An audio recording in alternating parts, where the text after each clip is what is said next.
Olá, pessoal! Hoje iremos estudar os componentes e a organização de um ecossistema.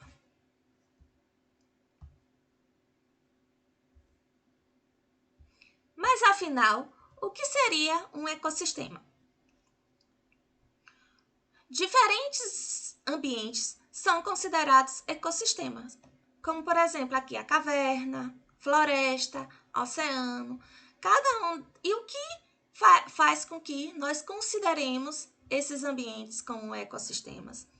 Porque o ecossistema é um ambiente onde tem a interação de seres vivos com elementos não vivos. Então, o conjunto de seres vivos com elementos não vivos vão formar um ecossistema. Como, por exemplo, se eu pegar aqui esse ecossistema aqui de oceano. O que seria aqui um exemplo de ser vivo? Seria a tartaruga. E de elementos não vivos? A água, a rocha. Aqui as algas, que são esses seres fotossintetizantes que vivem em ambientes aquáticos. Então, tudo isso aqui é o que a gente pode perceber como um ecossistema. Em um ecossistema, os seres vivos eles se relacionam com outros seres vivos, como por exemplo, aqui a planta ou o capim, que a gente está vendo aqui, é um tipo de ser vivo. E a zebra, outro tipo de ser vivo. E ela está se relacionando aqui a partir do momento que ela se alimenta da planta. Ela também pode estar se relacionando aqui, né, com esse outro filhote de zebra, uma zebra adulta e o filhote de zebra. Eles se relacionam entre si, mas os seres vivos de um ecossistema, eles só se relacionam com outros seres vivos? Não. Eles se relacionam também com os componentes não vivos, como, por exemplo, água. Aqui a zebrinha bebendo água. Ela está se relacionando com um componente não vivo.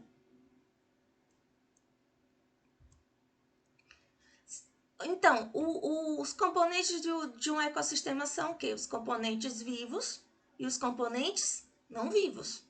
Quando a gente olha aqui, a gente vê um ecossistema. A gente pode analisar olhando para ele o que seriam os componentes vivos, o que seriam os componentes não vivos. Os componentes vivos desse ecossistema que a gente acabou de avaliar seriam as plantas, os animais que estão ali dentro daquele ecossistema, são os componentes vivos. E o que seriam os componentes não vivos? Água, ar, luz, calor, água da chuva, rochas, a parte mineral do solo, são os componentes não vivos. Que se relacionaria com a luz solar? Por exemplo, as plantas dependem da luz para produzir o seu próprio alimento. O ar também, a água da chuva, né? São várias, é uma relação, uma correlação que tá aí, que a gente pode observar entre os seres vivos e os seres não vivos, no caso, os componentes não vivos. Os componentes não vivos também são tratados como fatores físico-químicos. Então, quando a gente vai analisar os fatores físico-químicos e os organismos, nós vamos avaliar o que seria um conceito importante quando a gente está falando de ecossistema, que é o habitat. E o que seria um habitat? É o local de um ecossistema onde vive um determinado ser vivo. Que é aquele local, ele vai ter todas as características que possibilite a sobrevivência de um determinado ser vivo. Ali vai ser o habitat daquele ser vivo. Aqui eu trouxe um exemplo do quixiu preto. O quixiu preto tem como habitat florestas do Pará e do Maranhão. Só que esse animal é altamente ameaçado de extinção. Por quê? Porque o seu habitat está em perigo. Uma vez que nós seres humanos destruímos as florestas a partir de quê? Do desmatamento. Quando nós desmatamos, removemos as árvores e as plantas que estão ali naquele ambiente, nós deixamos esse ser vivo sem o habitat, sem o abrigo dele. E além de tudo, outro fator que também acaba levando a ameaça de extinção desse ser vivo, no caso do quixiu preto, que é um tipo de primato, macaco. Ele é caçado pelo ser humano, caçado por conta da sua carne e porque também utiliza a cauda dele para fazer espanador de pó. Olha só. Olha como é importante a gente estudar ecossistema, ecologia, para que a gente possa entender quais são os efeitos que a gente causa na vida de outros seres vivos e que isso também afeta diretamente a vida da gente, tá? Então, vamos dar uma olhadinha aqui. Aqui nesse caso, o ser vivo, ele está dependendo do habitat dele. Mas por que então que isso pode estar afetando, isso pode afetar a vida da gente? Porque os seres vivos, eles interferem diretamente nos componentes de um ecossistema e na estrutura do ecossistema.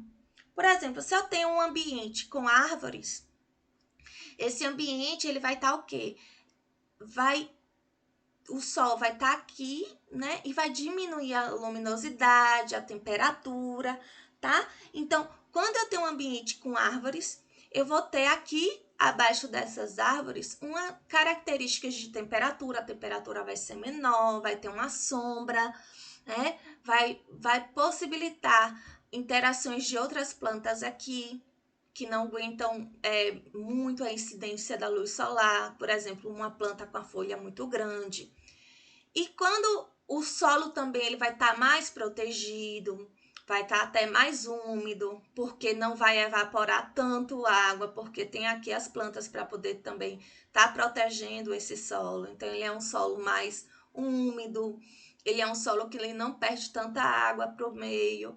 Já aqui, quando não tem árvore, o que é que vai acontecer? Esse solo ele vai ser mais pedregoso ou vai até rachar, vai ter pouca quantidade de planta, certo? Então, a temperatura desse solo vai ser diferente. Então, os seres vivos, eles também interferem no ecossistema.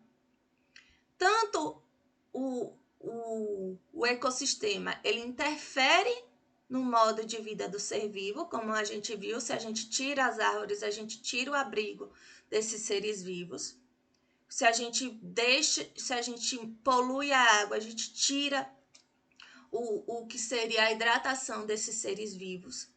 Né? Se o ambiente influencia no ser vivo e o ser vivo também influencia no ambiente.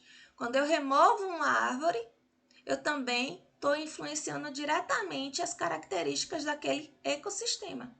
Então, tanto o ecossistema interfere nos seres vivos, quanto os seres vivos também interferem no ecossistema. Então é isso, eu espero que vocês tenham aprendido. Na aula de hoje a gente falou um pouquinho sobre quais são os componentes de um ecossistema, que foi a nossa pergunta inicial, como esse ecossistema ele está organizado. Agora até a próxima aula, bons estudos e até mais!